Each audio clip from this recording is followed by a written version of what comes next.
Moist air properties. This is now our topic. Let's start with the definitions and formula. Ito yung mga properties. One is the humidity ratio. The humidity ratio of moisture is the ratio of the mass of water vapor, m sub W, to the mass of dry air, m sub A, contained in the mixture of moist air. Pounds per pounds or kilogram per kilogram unit. Symbol W is equal to m sub W over m sub A is equal to 0.622 plus P sub B over P sub 80 minus P sub E. So yung mga symbols na yan, sure na familiar sa inyo.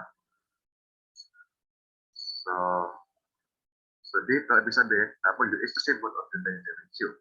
Okay? For moist air at saturation, W sub S, so yan, di ba saturation, S, is equal to 0.622 times P sub S over P sub atmospheric minus P sub S. At saturation ng temperature. Okay? So, next, relative humidity. The relative humidity, P of moist air, or RF, is defined as the ratio of the mole fraction of water vapor, X sub B, in a moist air sample to the mole fraction of the water vapor in a saturated moist air sample, X sub S, at the same temperature and pressure. So, P is equal to X sub V over X sub S at constant temperature and pressure. So, it's equal to P sub V over P sub S. Not only yung mga symbols, nasa termo nyo na yan. So, kung di nyo kabisado yung mga symbols, so absent kayo dun sa termo. Gas mixture. Next, degree of saturation. So, the degree of saturation, mu, is defined as the ratio of the humidity ratio, the moist air, W, to the saturated humidity ratio of the saturated moist air, W sub S, at the same temperature and pressure. So mu is equal to W over W sub S at constant temperature and pressure is equal to mu times P sub atmosphere minus P sub S over P sub atmospheric minus P sub B. Normally, matitito ka sa relative humidity saka sa difference. Yan ang pagkaiba niya. Dew point. The dew point, P sub D, is the temperature of saturated moisture at the same pressure and humidity ratio as the given ratio. So W sub S at P sub atmosphere and P sub D is equal to W. So, yeah. So the equation is equate mo lang to W. So, hanapin mo yung same pressure, solve for temperature doon. Hanapin mo yung vapor pressure doon, dito, dito is P sub B. Yan. So, equate mo to sa saturation para sabi, saturated moist air.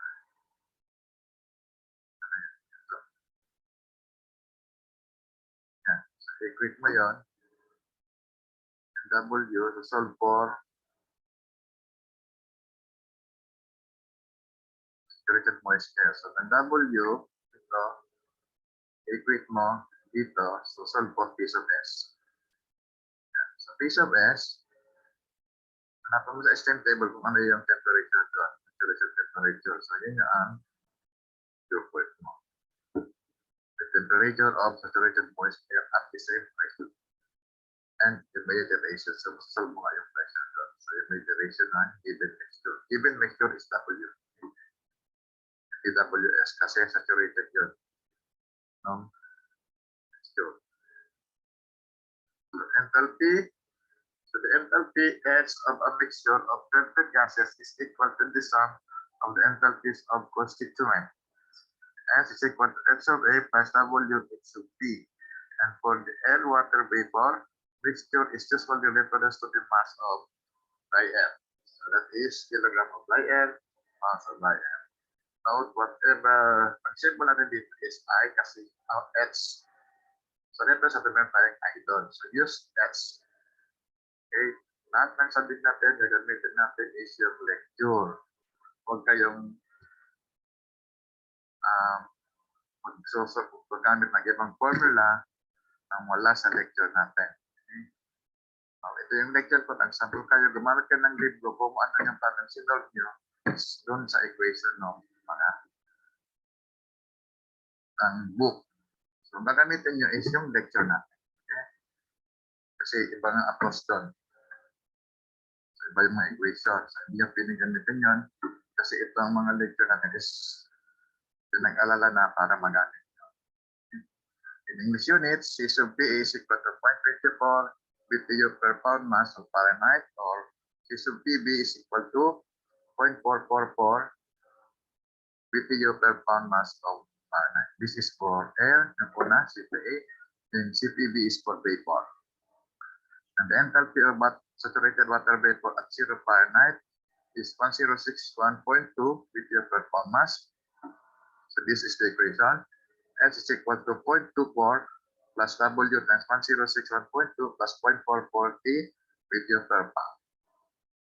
SI units, C sub PA is equal to 1.0 kilojoule per kilogram C. C sub PB is equal to 1.86 kilogram per kilogram C, or Kelvin. The enthalpy of saturated water vapor at 0 C is 2501.3 kilojoule per kilogram of H is equal to 1.0 is equal to plus 1 W times 2501.8 plus 1.8060 kilojoule per kilogram. So pag gumamit ka ng SI sa solution mo, SI lang. Huwag mong to-convert to kasi hindi ito equal. So H mo is in BTU per pound. Kinonvert mo, multiply mo, gamit ka ng conversion factor para maging kilojoule per kilogram, hindi siya equal. Kasi magkaiba ang reference. Ang reference na parehas. So magkakaroon ka ng reference na 2. Sa mga ganon. Kasi ito mag-reference ka 0 Fahrenheit, ito naman sa 0 C. Okay? So, ang substitute mong temperature dito is yung actual temperature. So, hindi siya equal. Yung BTU per pound nito, 10 BTU per pound, multiply mo ng conversion factor, hindi siya mag-equal dito pag kinonvert mo naman yung temperature. Okay? Yan. May nagkakamali dyan. Hindi siya masunod, nagkaramdom ng volume solution. Take note, this is CP is for dry air. Hindi yun sa mixture air.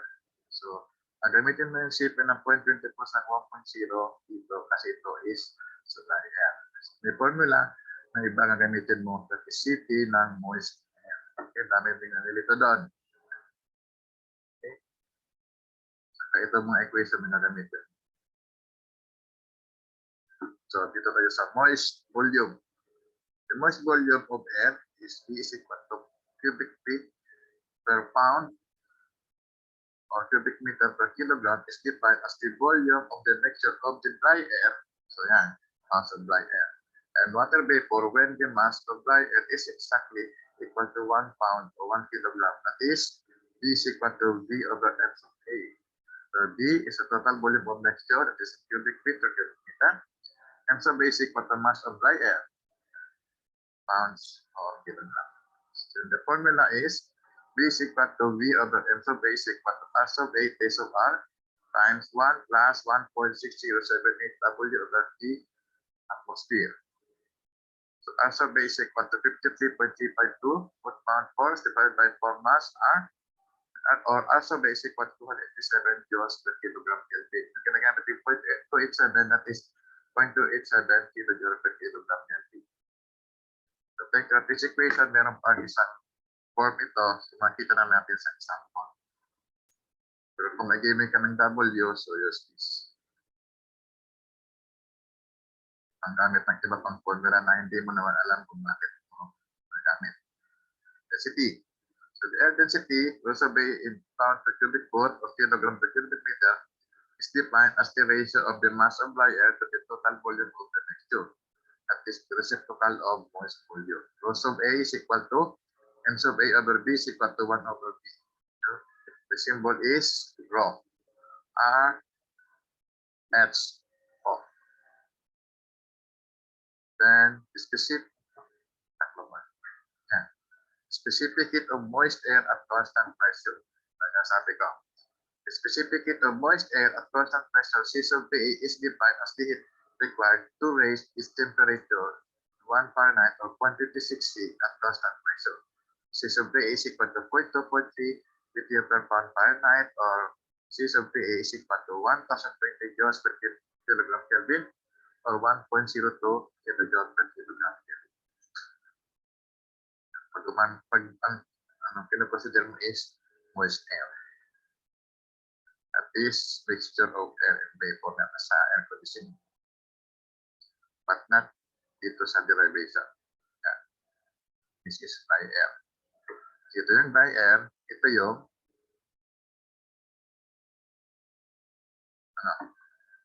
moist air. Kinumbine mo yun, magiging 0.245. So, kasi meron siyang inassume dito W. At allowed to use yan pagdating sa psychometric.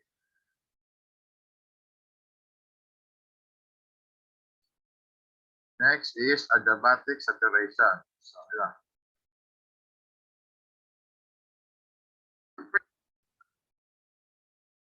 So, adiabatic saturation process is a steady flow process at total constant pressure through a controlled volume. This total constant pressure is atmospheric pressure, for which there is no heat, and in which a liquid and the gas flowing through presumably arrive at a local equilibrium state containing saturated vapor before the exit section is reached. This is saturated gas. Ito yung process mo, control volume. Insulated kasi sabi nga, yung heat flow. So, hindi ko na kailangan origin yun kasi nag-tell muna kaya, di ba? So, consider the device here in figure 1. The apparatus is assumed to operate so that the air leaving at point 2, lagi na lang, ikot pagalawin ng mouse, is saturated. The temperature T sub 2, where the relative humidity is 100%, is then defined as the adiabatic saturation temperature T sub 2 asterisk, or thermodynamic wet bulb temperature. If we assume that the device operates in a steady state manner, an energy balance on the control volume yields. Energy balance. So, di ba? Ang pumasok na enthalpy is equal to ang lumabas na enthalpy kasi yun lang energy dyan. The result is H sub A1. So, saan lang H sub A1? Simple. 1 dito enthalpy niya. Plus W times 1 times H sub V1. Kasi yung vapor. So, yun. Vapor dyan. Plus WS2 asterisk minus H sub 1 times H sub W asterisk equal to W asterisk H sub 2 asterisk times H sub V2 asterisk plus H sub A2 asterisk.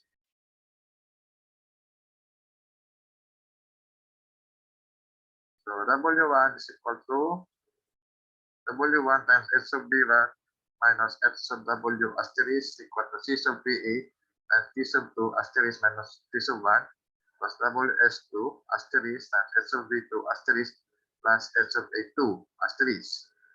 Then the arranging becomes W1 times H sub V1 minus H sub 2 asterisk is equal to C sub VA times T sub 2 asterisk minus T sub 1 plus WS2 asterisk times H sub V2 asterisk minus H sub W asterisk, or W1 times H sub V1 minus H sub W asterisk equal to C sub VA times T sub 2 asterisk minus T sub 1 plus WS2 asterisk times H sub FV2 asterisk, where the asterisk superscript refers to the adiabatic saturation temperature. And solving, W1 is equal to C sub PA times T sub 2 asterisk minus T sub 1 plus WS2 asterisk H sub FV2 asterisk under H sub V1 minus H sub W asterisk. So it can be concluded that W sub 1 times H sub V1 minus H sub 2 asterisk is equal to C sub PA times T sub 2 asterisk minus T sub 1 plus W S sub 2 asterisk times H sub FV2 asterisk is a function of T sub 1, T sub 2 asterisk, T sub 1, T sub 2. Since WS2 is equal to 0.622 P sub B2 over P sub 2 minus P sub B2, and P sub B2 is equal to P sub S2 at T sub 2 asterisk kasi saturated niya. The enthalpy of vaporization at sub FT2 asterisk depends only on P2 asterisk. The enthalpy of the vapor S sub P1 is a function of T1 and S sub W asterisk is a function of T sub 2 asterisk. Sa steam table nyo, makikita mo yan, yung saturated liquid madam. Therefore, the humidity ratio of an air-water vapor mixture can be determined from the entering and leaving temperatures and pressures of the adiabatic saturator.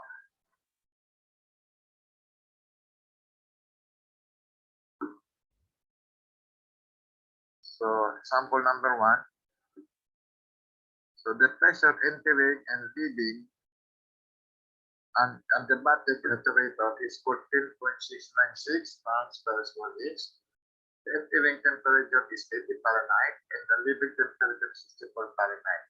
Compute the humidity ratio, W sub 1, and the relative humidity is sub 1. So, simple man is found is P, PSI. So, given, so yung given, pressure is 14.696 pounds per pound per square inch. Entering temperature is 80 Fahrenheit, leaving temperature is 64 Fahrenheit. So required is W1 and the relative humidity. Solution, when given is leaving temperature, that is T sub 2 asterisk 64 Fahrenheit, compared to this figure. Then, yung mga symbol niya, okay, kasi ganyan kayo mag-solve. So pag gumamit ka ng ibang book, so mag-iiba na yung symbol niya.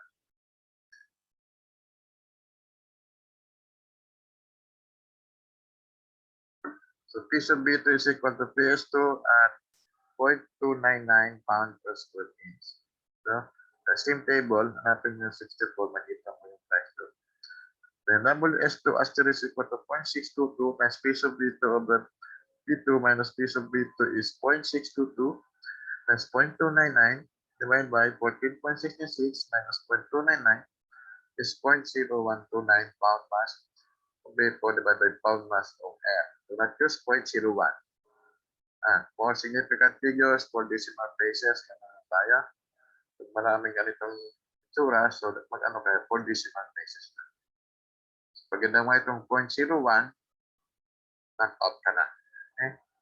Punta mo rin sa numero. So W sub 1 is equal to C sub P8 times T sub 2 asterisk minus T sub 1 plus WS2 asterisk H sub FP2 asterisk over H sub B1 minus H sub W asterisk. Now, yung C sub PA mo dito is 0.24 kasi may moisture ka dito. Okay? So this is for dry air. Diba? This is part, and this part is moist air. So, hiwalay pa rin siya dyan. So, dito sa moisture properties, gamit natin is 0.24 or 1.0 kilo per kilogram. So, wag kopyahin yung mga ginawa ng tao na sa inyo kung may mga mali. Okay? Nakakunan yung nakalagay 1.02 o 0.245. So, ginaya nyo pa. So, kaya, pag ginaya nyo yun, sabi ko sa inyo, ulitin nyo itong leksyon. Okay? So, using table A1, reference natin, heating, ventilating, and air conditioning, PPDCAR, FC Makiston et al., properties of water steam, or any other steam tables allowed to. Kahit anong steam tables kasi basta basahan nyo na yung reference niya sa baba. Same. Diba? Same ang reference naman ito. Same table, walang problema. Sa mga refrigerant may problema kasi iba-ibang reference point. So, nag-iiba-ibang enthalpy. So, dito, H of W is equal to asterisk is 32 BTU per pound mass at 64 Fahrenheit. H of B1 is 1096 BTU per pound mass at 680 Fahrenheit. H of FB2 asterisk is 1057.1 BTU per pound mass at 64 Fahrenheit.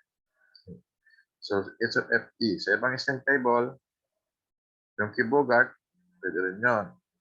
Yung sa pairs, pwede rin yun. O yung kay Kenan case, pwede rin yun. Tingnan nyo, hindi siya nagkakalayo. Kasi isa lang ang reference niya sa baba. Diba? So, ito H of FT, ano nyo na to? H sub G minus H sub F. Kung wala sa table. Then, P sub S1 at T1 is 0.507 pound force per square inch. Ano yung T1 mo is 80 Fahrenheit. Then, substitute values, W sub 1 is 0.24 times 64 minus 80 plus 0.0129 times 1057.1 over 1096 minus 32 is 0.0092 pound mass vapor over per pound mass of air. 4 decimal places yan, ha? Okay. Huwag mag 0.01. Kasi 0.01 ka na dito, 0.01 ka pa doon. So, ano sana yung difference mo? Diba? So, kailangan meron kayong difference ng tignan sa law-off. Di basta-basta ng law-off, nagparehas niya sa paano to. Yung problema mo yun. Hindi ka nag-law-off. O nag-law-off ka ng law-off. Mali. I-expand mo yung numero. Mga ganyan. So, also, W sub 1 is equal to 0.6219 P sub D1 over 14.696 minus P sub D1. Diba? Is 0.0092 pound mass of vapor over pound mass of air. So finally, P sub B1 is 0.2148 PSI8. Ito na yung vapor pressure. Then the relative humidity at 1 is equal to P sub B1 over P sub S1 is 0.2142 over 0.507 is 0.423 or 42.3%. So lagyan nyo lang answer. W1, lagyan nyo lang answer dito. P sub 1 is lagyan nyo lang answer. Huwag nyo itong lalagyan ng answer. Yan. So, pag lagyan mo ng answer, lagyan mo doon ng answer, so minus 1 pa. Minus 2 kung malito. Ito, so ito, answer. So minus 1 ka, so isa lang tao mong sagot. So hindi naman siya required, lagyan mo ng answer, so that is minus. Okay. And note, yung mga sinasabi kong shortcut ulit, ito. Wala kang formula ganito, diretso ka dito. Okay? Kailangan meron kang formula muna, bago ito. At hindi lang may formula muna, ito agad. W1 is equal to 0.0092. Hindi ka dumaan dito. Cross out din yun. Okay? Procedure nga. Kasi paano kakukupya mo, tinaman ka mangupya, hindi mo na kinupya to. Ito ang kinupya mo. Okay, hindi mo na kinupya to, sagot na agad. Yun ang mga mali. Diba?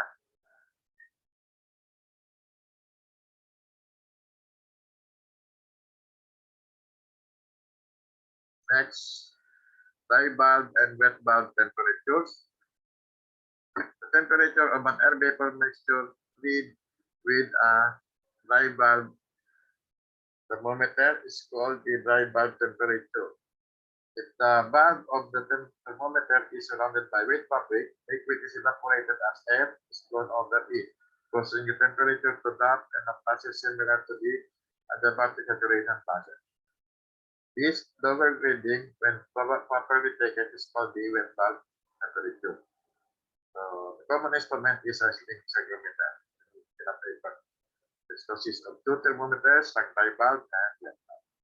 Attached to handles, paano mo kapag-itututin yun, so that they may easily be aware about the handle, axis of the handle. So the amount by which the moisture on the fabric is called P sub D, and P sub W is called the wet bulb differential.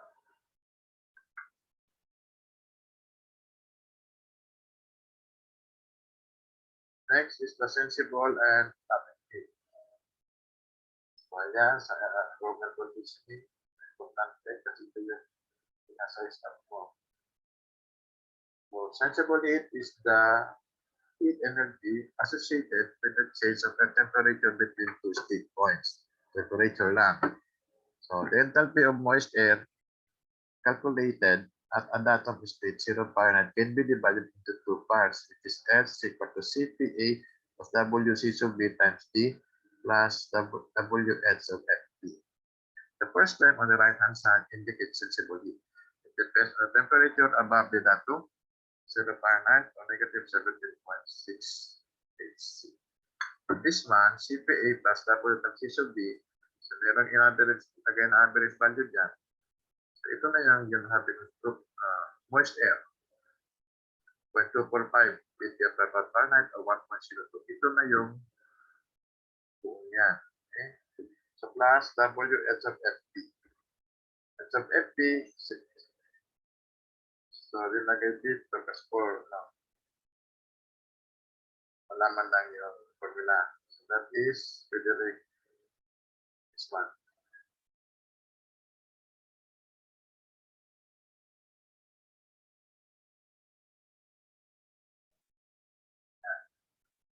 Tuloy niya. Formula 100.2 plus 0.444. This is the empirical formula or approximation empirical formula. Ang H of F yung nakita mo naman is the level. That is the same. Pero magagamitin nyo yung empirical kasi yun yung tutuumon mo sa board exam. Wala nga naman mag-gira kung steam table para mag-board H of F. Okay? Latent heat, H of Ft, sometimes called SIT, is the heat energy associated with the change of the state of water vapor. The latent heat of vaporization denotes the latent heat required to vaporize liquid water into water vapor. Also, the latent heat of condensation indicated the latent heat to be removed in the condensation of water vapor into liquid. When moisture is added to or removed from the process or a space, corresponding amount of latent heat is always involved to vaporize the water or to condense. In the equation above, the second term on the right hand side, WHFT, the answer denotes the latent heat. Both sensible and latent heat are expressed in BTU per pound or kilojoule per kilogram of dry air.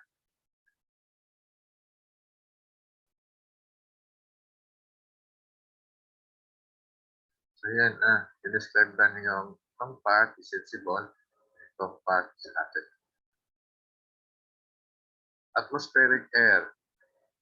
Atmospheric air is a mixture of many gases plus water vapor and countless pollutants. Aside from the amount of water and vapor and pollutants, which may vary considerably, the composition of the gases making up dry air is nearly constant, varying slightly with time, location, and altitude. So the ASTRAE handbook summarized standard atmospheric data for altitudes up to 60,000 feet or 18,291 meter. Atmospheric pressure may be estimated as a function of elevation by the following equation. P is equal to A plus Ts. So sa discussion natin is base sa ating handbook. Sabagay ng table, gamitin nyo to. Okay? Nakakita lang ibang formula sa internet, ginamit na. Sorry. Bawal yun. So when the constant A and B are given in table 1 and is the elevation above sea level in feet per meter, the pressure P in inches of mercury or kilopascal. So this is table 1, constant A and B. So for less than 4,000 feet or 1220 meter, ito yung value. Okay. Ito naman sa more than 4,000 ito yung value. Okay. So tingnan nyo yung decimal places na. So hindi siya nag-fold 010 kasi paparehas dito. Ito. Yan. So, ano yun? Sample problem 1. Okay. Sample na problem 1.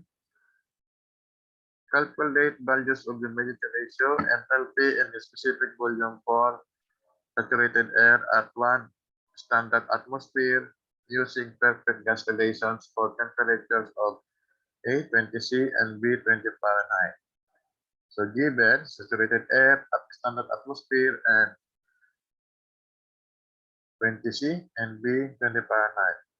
Required humidity ratio, enthalpy, specific volume. Solution A in SI units, T is equal to 20 C. So the formula for humidity ratio required is W is equal to 0.622 P sub S over P sub A is equal to 0.622 P sub S over P minus P sub S. So at 20C, from the same table, P sub S is equal to 0.0024 megapascal or 2.34 kilopascal. Sa same table, calculate nyo. So, bawal yung 0.002. Dagdagan nyo. So, P is equal to 101.325 kilopascal. So, allowed yung 101.3, allowed yun. Pero yung 100 different from 100 kilo per kilo na. 100 is different na. So, 101 different na. So, mga libro makita mo 101.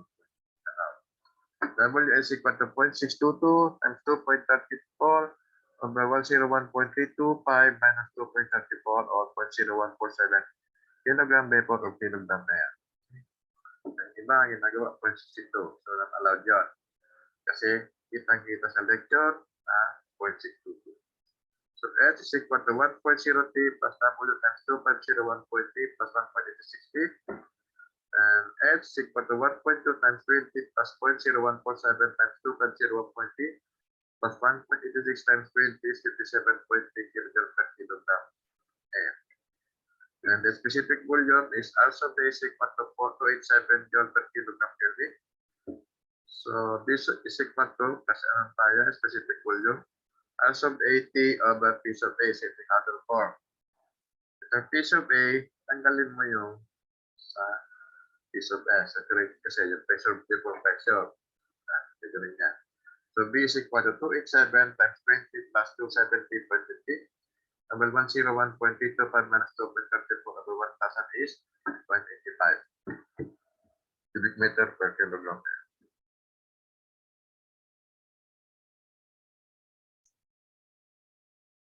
English units, D is equal to 20 Fahrenheit. So the humidity ratio is WS is 0.622 times PS over PE, or 0.622 times PS over P minus PS.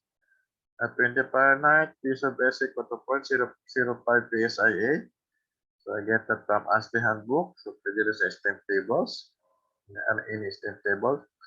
So WS equal to 0.622 times 0.0505 over 14.696 minus 0.0505 equals 0.00215 on mass vapor on mass N. And the enthalpy is equal to H is 0.24 times T plus W times 1061.2 plus 0.444 T with the performance of F. So H is equal to 0.24 times 20 plus 0.00215 times 1061.2 plus 0.444 times 20 is 7.1 ppm of performance. At the specific volume, ano yung R sub A? This is equal to 33.352 pound force per pound mass of air, banking. Then B is equal to R sub 80 over P sub A is equal to R sub 80 over P minus P sub S. Then specific volume now is 53.352 times 20 plus 459.67 over 14.696 minus 0.0505 over 144 or 12.14 cubic feet per pound. Itong 459.67, ginagamit ko sa iba, ginagamit is 460. Allowed yun, para siyang 270. Okay? Ito, ginagamit ito, pag 460, pwede ito kasi 20 siya. Pero pag 20.10, 20.11, so gamitin mo ng 459.67 kasi para may katapat niyang 2 dalawang andon. Decimal places na, di ba? Ito yung mga sagot mo. W, X, and B. Lagyan nyo ng answer. So, sample number 2. And with a dry bulb temperature of 70 Fahrenheit and a wet bulb temperature of 65 Fahrenheit is at a barometric pressure of 29.92 inch water gauge.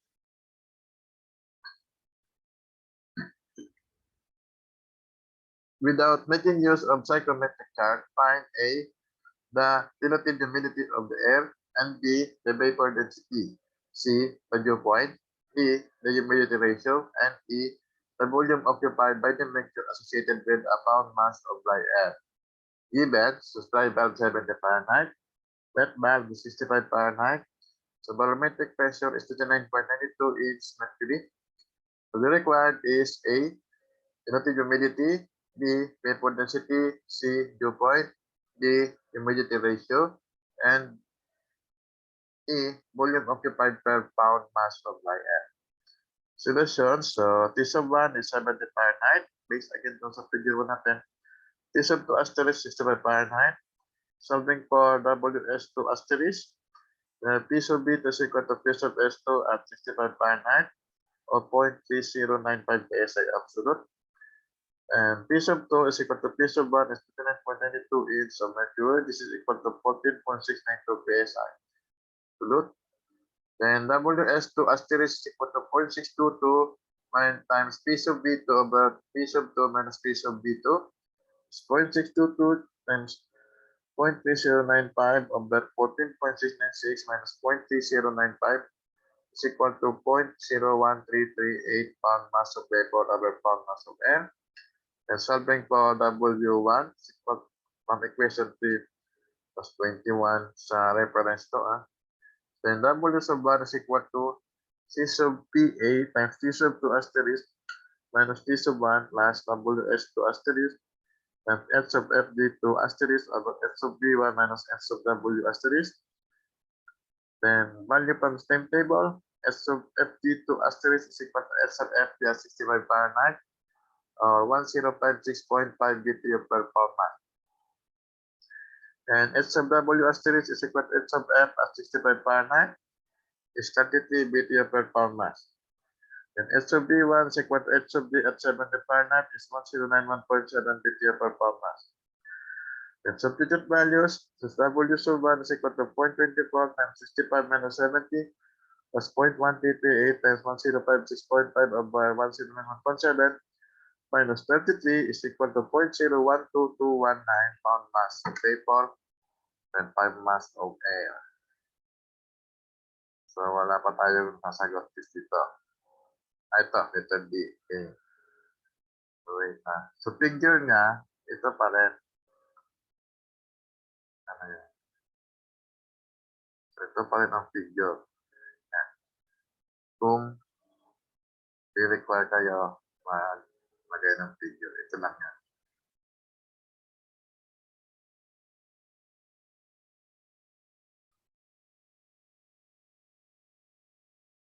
So, letter A, ito.